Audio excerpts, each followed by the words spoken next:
Hey guys, this is Parul और एक बार फिर से आप सभी का स्वागत है योर होम गाइड पारुल में। दोस्तों, मैंने जन्माष्टमी के दिन नारियल की बहुत ही बढ़िया सी बर्फ़ी बनाई थी, जिसकी वीडियो मैं आप लोगों से उस टाइम तो शेयर नहीं कर पाई, लेकिन आज मैं आप लोगों से ये वीडियो शेयर कर रही हूँ। तो बहुत ही आसान सी मिठाई बनाकर दिखाने वाली हूँ और बहुत जल्दी 1 घंटे के अंदर अंदर ही आप इसको पूरी तरह से बनाकर तैयार भी कर सकते हैं और इसे कट करके सर्व भी कर सकते हैं। तो मैंने किन किन चीज़ों को लिया इसके लिए ये आप जान लेते हैं। सबसे पहले मैंने लिया पका हुआ नारियल, ये इस तरह का होता है। कच्चा नारियल की भी बर्फ़ी बनाई जा सकती है, लेकिन मैंने उसके लिए सिर्फ पका हुआ नारियल लिया। ये है मखाने, जिन्हें मैंने घी में रोस्ट कर लिया था बहुत अच्छे तरीके से।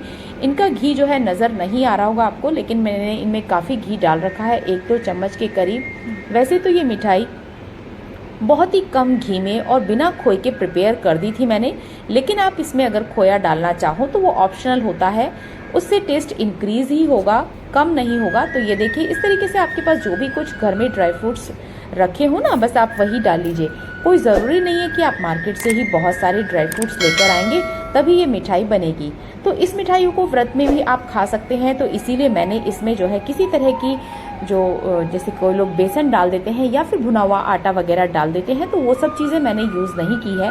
ये बिल्कुल आप व्रत में खाने लायक जो है हमने मिठाई बनाई है। और घी में ही मैंने कर लिया है, थोड़े से नारियल को रोस्ट कर लिया था और बाकी थोड़ा सा नारियल मैंने गार्निशिंग के लिए रख लिया था, जिसे कि मैंने बिल्कुल भी घी में नहीं भूना है। और इस तरीके से मैंने सारी चीज़ों को, जो भी मेरे पास सामान थे उन सबको मैंने घी में भून लिया था, क्योंकि मुझे पता है, क्योंकि इसमें मैंने बिल्कुल भी अलग से घी ऐड नहीं किया है। तो घी में ही मैंने भून ली है ये गूंद, जो कि गूंद को अगर आप घी में डालते हैं तो ये तुरंत ही फूलनी स्टार्ट हो जाती है। ये देखिए कितने अच्छे से ये फूल गई है और हल्की सी, ये देखिए इस तरह की होती है। ये बड़ी ही सस्ती सी मिल गई थी, ये 60 रुपए का छोटा सा पैकेट आ गया था और इसमें इतनी सारी ये हो जाती हैं फूलकर। और इसका ये बहुत ही ज़्यादा अच्छी होती हैं आपकी हड्डियों के लिए। मखाने भी आपकी कैल्शियम की कमी को शरीर की पूरा करते हैं, इसलिए हमारी ये जो मिठाई है बिल्कुल हेल्दी बनकर तैयार होने वाली है, जो कि बिल्कुल भी नुकसान नहीं देगी। और इसको आप दूध मट्ठे किसी के साथ भी ले सकते हैं। अगर आप रूखी खाना चाहें तो रूखी भी खा सकते हैं, क्योंकि हमने इसमें एक लिमिटेड मीठा डाला है और बहुत ही बढ़िया सा फ्लेवर इसका नारियल का इसमें आता है। तो सबसे पहले देख लेते हैं कि इसको बनाना किस तरीके से है। तो गूंद को हमने हाथ से क्रश किया था, इसे बिल्कुल भी मिक्सर ग्राइंडर में पीसना नहीं है। अगर ये ज़्यादा पिस गया तो मुंह में नहीं आएगा और इसका टेस्ट आपको मज़ा नहीं आएगा। जो ये क्रिस्प आता है ना, उसका टेस्ट आना चाहिए, तो वो जो क्रिस्प है इसलिए इसको हमने हाथ से किया। बाकी सामानों को हमने एक एक चक्कर चलाया मिक्सर ग्राइंडर में, ज़्यादा नहीं चलाया है, बहुत ज़्यादा आपको बारीक महीन पाउडर नहीं बनाना है। कुछ इस तरह का दरदरा सा पाउडर आपको सब चीज़ों का बना लेना है। और मखानों को तो आपको बस ऐसे ही किसी भी, जैसे आप अदरक वगैरह कूटने वाली मामजस्ता होता है ना, उससे भी कूट सकते हैं। तो उन्हें तो मैंने ऐसे ही परात में ही कूट दिया था और चमचे से भी आप इसे क्रश कर सकते हैं, बड़े आसानी से वो भुनने के बाद में क्रश हो जाता है। अब सही प्रोसीजर आपको बता देती हूँ। तो आपको किसी कप की मदद से इनको नाप लेना है कि आपका टोटल जो कितना बनकर तैयार हुआ है पाउडर। तो मेरा ये 5.5 कप के करीब जो है पाउडर बनकर रेडी हुआ है। तो इसमें जो हमें चीनी डालनी है, अब उसका रेशो मैं आप लोगों से शेयर कर देती हूँ। तो चीनी बिल्कुल इसकी आप हाफ भी ले सकते हैं और हाफ से थोड़ी सी कम भी ले सकते हैं। जैसे कि मैंने जो चीनी लेनी है वो, जैसे कि इसमें 5.5 जो कप है वो हमारा पाउडर था, तो मैंने इसमें 2.25 कटोरी चीनी लेनी थी, क्योंकि हमारे घर में मिठाई थोड़ी मीठा ज़्यादा खाते हैं, तो मैंने इसमें 2.5 कप जो है चीनी ली है। और पानी आपको इसमें कितना डालना है, पानी इसमें आपको 1.25 कप डालना है। उसी वाले कप से आप नाप कर करेंगे तो बहुत ही ईजी हो जाएगा किसी भी काम को करना।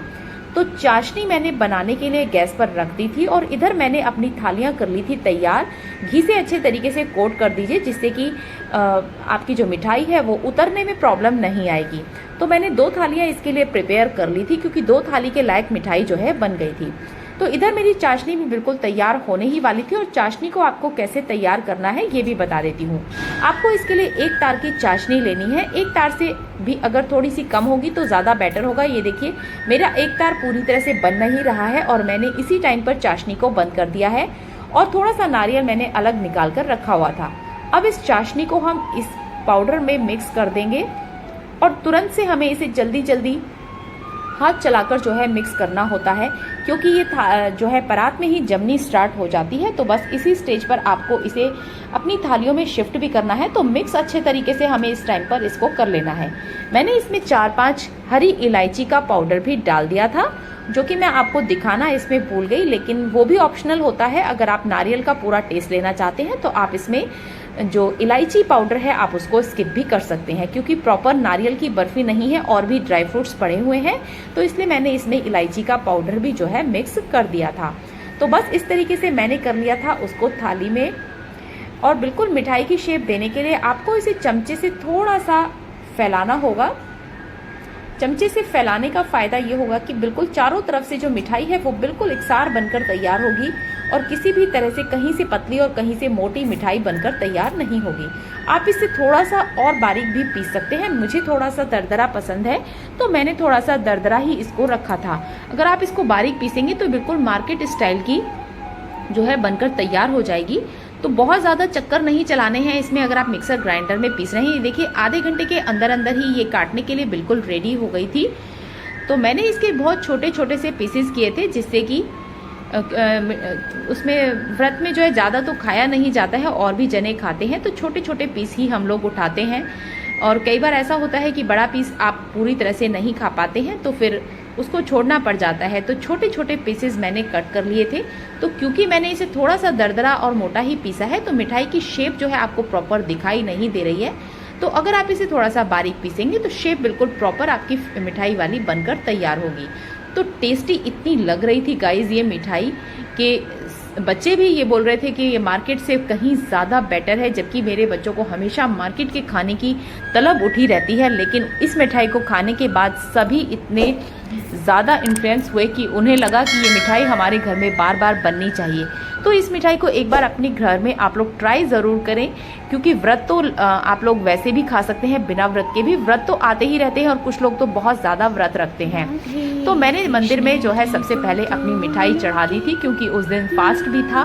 तो सबसे पहला जो भोग होता है वो मंदिर में ही रखा जाता है, और क्योंकि भोग रात को 12 बजे लगता है, तो मैंने मंदिर में इसको ऐसे ही मिठाई को निकाल कर रख दिया था। सबसे पहला भोग भगवान को लगाकर हमने करी पूजा पाठ, और बस इस तरीके से हमारा जन्माष्टमी का त्योहार बहुत ही अच्छे से बीत गया। आई होप कि वीडियो आप लोगों को अच्छी लगी होगी। अगर ज़रा भी अच्छी लगी है तो लाइक शेयर ज़रूर करें, और अगर चैनल पर नए हैं तो चैनल को सब्सक्राइब ज़रूर कर लें, जिससे कि आगे आने वाली सभी वीडियोस की नोटिफिकेशन आप लोगों को मिलती रहे। इस तरह की टेस्टी रेसिपीज़ के साथ मैं आपके सामने फिर से हाजिर हो जाऊंगी। तब तक के लिए take care and bye bye. Happy cooking and happy Janmashtami.